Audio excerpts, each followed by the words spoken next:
বাঘের চেহারা পেতে 1,70,00,000 টাকায় সার্জারি করালেন এক ব্যক্তি।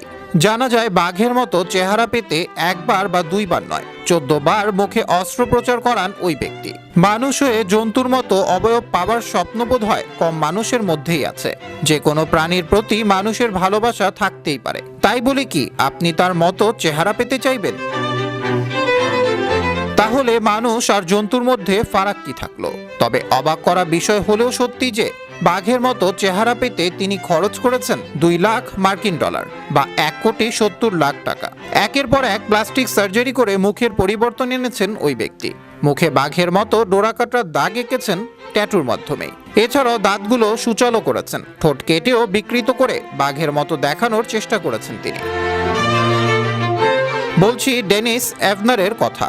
তিনি স্টালকিং ক্যাট নামেও পরিচিত। তার জন্ম হয় 1954 সালের 2 আগস্ট। আমেরিকায় জন্মগ্রহণ করেন এই ব্যক্তি। বাঘের মতো চেহারা পেতে এক বা দুইবার নয়, মোট 14 বার মুখে অস্ত্রোপচার চালান ডেনিস। পশুর মতো চেহারা পেতে সবচেয়ে স্থায়ী রূপান্তর ব্যক্তি হিসেবে বিশ্ব রেকর্ড গড়েন তিনি। ক্যালিফোর্নিয়ার সান ডিয়েগোর ল্যারি হ্যাঙ্কস 1985 সাল থেকে এভনারের শরীরে পরিবর্তনে কাজ শুরু করেন। এছাড়াও ডেনিসের শরীরের অনেক পরিবর্তন আনেন অ্যারিজোনার শিল্পী স্টিভ হাওয়ার্ড।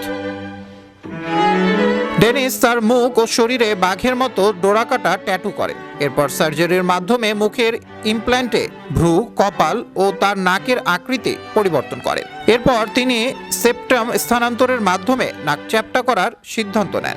ডেনিস সার্জারির মাধ্যমে তার উপরে ঠোঁট কেটে পরিবর্তন আনেন। এমনকি তিনি সবসময় একটি রোবোটিক লেজ পেছনে নিয়ে ঘুরতেন।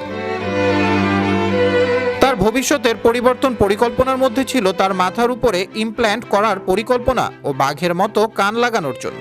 জানা যায় তিনি টেকনিশিয়ান হিসেবে নৌবাহিনীতে যোগদান করেন। তিনি 1981 সালের কাছাকাছি সময়ে তার নৌবাহিনীর পদ ত্যাগ করেন।